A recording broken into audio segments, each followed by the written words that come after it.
श्री गुरुदेव दत्त. श्री स्वामी समर्थ. बाळा, बरं झालं तू या संदेशाकडे दुर्लक्ष केलं नाहीस. सर्व काही गोष्टी आता तुझ्या मनासारख्या होणार आहेत. तुझी प्रत्येक मोठी कठीण इच्छा आता मी पूर्ण करणार आहे.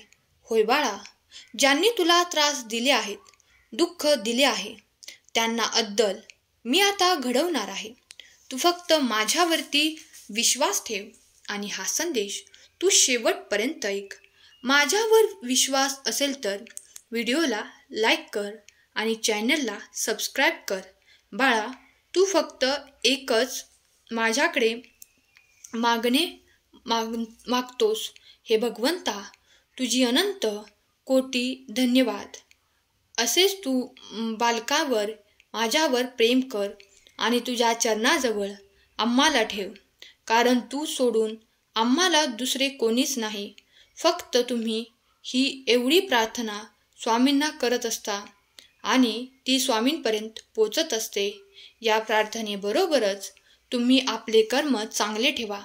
तुमचा स्वामींवर विश्वास असेल तर स्वामी आई, माझा तुझ्यावर विश्वास आहे कमेंट कर आणि हे सुंदर मार्गदर्शन तुम्ही एका व्यक्तीला शेअर करा, जेणेकरून स्वामी तुम्हाला भरभरून आशीर्वाद देतील.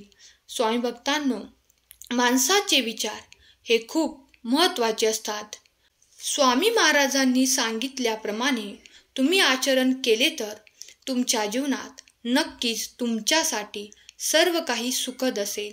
कोणीसुद्धा असं सापडणार नाही की जीवनात कधी दुःख आले तर ते दुःख आणि वेदना तुम्ही जगाला सांगत बसण्यापेक्षा आपल्या घरातील जवळच्या व्यक्तीला त्या गोष्टी सांगण्यापेक्षा त्या स्वामी माऊलींना सांगा. स्वामी माऊली तुम्हाला नेहमीच मदत करतील आणि स्वामी माऊली तुम्हाला त्या दुःखातून दूर करण्यासाठी मार्ग देतील आणि ते दुःख दूर करून तुम्हाला सुख प्रदान करतील. बाळा, तुम्हाला ते सर्व काही मिळेल, कारण तुम्ही माझ्यावर विश्वास ठेवत आहात. बाळा, नेहमी लक्षात ठेव, कधी पत्नीने पतीसाठी काही केलं तर आणि कधी पतीने पत्नीसाठी काही केलं तर, वडिलांनी लेकरांसाठी केले तर, लेकरांनी वडिलांसाठी केलं तर ते समर्पण असतं आणि ते करण्यामुळे नात्यामध्ये गोडवा निर्माण होतो. मी तुझ्यासाठी हे केलं, हे ते केलं असं म्हणून चालत नाही, कारण घर हे 4 भिंतीने बनलेलं असतं. त्यातील एका तरी भिंतीला गर्व आला तरी ते घर राहत नाही. त्यामुळे एकमेकांवर विश्वास ठेवा. आपल्यासाठी जगा, जगासाठी तुम्ही जगू नका. तुमचे कर्म तुम्ही चांगले ठेवा. स्वतःवरती विश्वास ठेवा. ज्यांचे कर्म चांगले असते त्यांना स्वामी नेहमीच आशीर्वाद देत असतात. आणि तुम्ही सहमत असाल तर खरा स्वामी भक्त कमेंट करा. स्वामी माऊली म्हणतात, बाळा, दुसऱ्यांचे ऐका, पण आचरणात आणण्यापूर्वी त्याला आपल्या बुद्धिमत्तेच्या कसोटीवर तोला. विवेकाने त्या सल्ल्याची पारख करा. त्याआधी आचरणात तुम्ही आणू नका.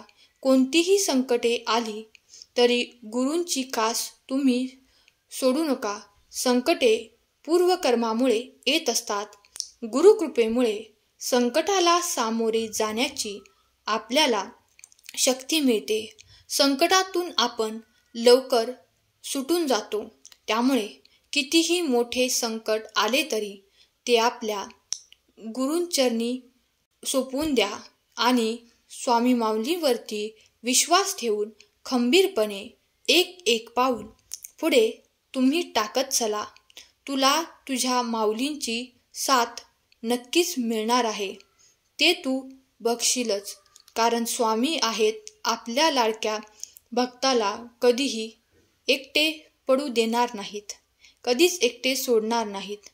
ते कालही सोडले नव्हते आणि आजही नाही आणि उद्याही नाही.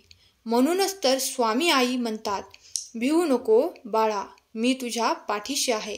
सहमत असशील तर संदेशाला लाईक कर आणि हा संदेश शेवटपर्यंत ऐक. बाळा, शरीरापेक्षा मन श्रेष्ठ, मनापेक्षा बुद्धी श्रेष्ठ, बुद्धीपेक्षा श्रेष्ठ तो म्हणजे आत्मा. ईश्वराचा अंश हा आपला आत्मा आहे. त्यामुळे तुम्ही सतत ईश्वराचे नामस्मरण करा, ईश्वराची भक्ती करा, ईश्वराचे ध्यान करा. श्री स्वामी समर्थ, जय जय स्वामी समर्थ या मंत्राचा जप करत राहा. लक्षात ठेवा, जो खंबीर असतो, जो मजबूत असतो, त्याच्या आयुष्यात दुःख येतात. आपल्याला वाटतं की मी एवढं चांगलं वागून सुद्धा, एवढं देवदेव करून सुद्धा हे दुःख, हे संकट माझ्याच आयुष्यात का?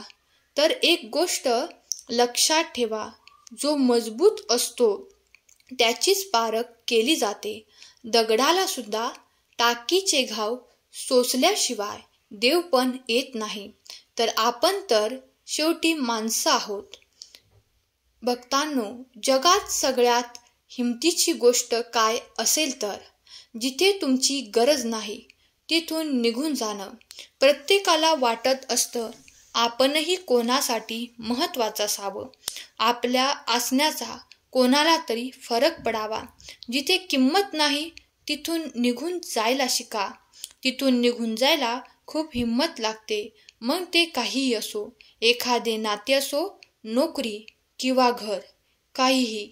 जिथे तुमचं अस्तित्व फक्त सहन करण्यासाठी आहे, गरजेपुरते आहे किंवा पर्याय म्हणून स्वीकारलं जातं. आणि हे सगळ्यांना जमत नाही. हे एक सामर्थ्याचं आणि स्वातंत्र्याचे कार्य आहे. आणि हे ज्यांना जमलं त्यांनी जग जिंकलं असं मी म्हणेन. हो, जिथे तुम्हाला किंमत नाही तिथून निघून जायला शिका. कारण अशी लोक स्वतःला निवडतात. त्यांनी स्वतःच्या मनाची शांती, स्वतःचा आदर, स्वतःचे सुख यांना सर्वोच्च स्थान दिलेलं असतं. तेच स्वतःचे नशीब लिहितात. दुसऱ्याच्या भरोशावर नाही, भगवंतावरती विश्वास ठेवतात आणि स्वतःचा आनंद स्वतः निवडतात. त्यांनी स्वतःची किंमत ओळखलेली असते. आपण आपला आनंद कशात आहे हे ओळखून आपले अस्तित्व जपायला पाहिजे. आपली आवड जपायला शिकली पाहिजे. जगण्याचा आनंद घेण्याची पहिली पायरी हीच आहे की आपल्या जीवनात स्वतःसाठी आनंदाने जगायला शिका.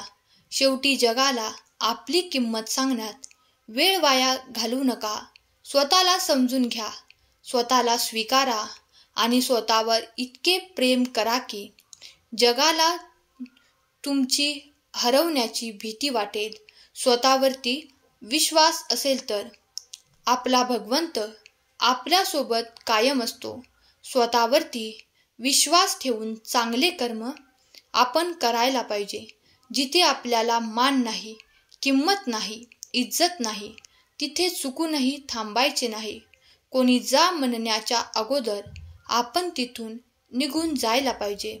आणि आपण आपल्यासाठी, आपल्या खुशीसाठी, आपल्या स्वतःच्या उन्नतीसाठी कार्य केले पाहिजे. ईश्वराच्या नामस्मरणामध्ये राहून स्वतःची उन्नती साध्य केली पाहिजे. सदैव ईश्वराच्या सोबत सानिध्यात राहून स्वतः प्रगतीच्या दिशेने वाटचाल केली पाहिजे. सदैव स्वामी आपल्या सोबतच असतात. आपण त्यांची साथ मिळवली पाहिजे. सदैव नामस्मरण केले पाहिजे. स्वामी तुमच्या सर्वांच्या सर्व चांगल्या इच्छा पूर्ण करोत. तुम्हाला सुखात, आनंदात, ऐश्वर्यात ठेवोत. हीच स्वामी माऊली चरणी प्रार्थना. आजचा स्वामी संदेश आवडला असेल तर संदेशाला लाईक करा आणि चॅनलला सबस्क्राईब करा, जेणेकरून तुम्हाला असेच नवनवीन संदेश दररोज ऐकायला मिळतील. धन्यवाद. श्री स्वामी समर्थ. जय जय स्वामी समर्थ.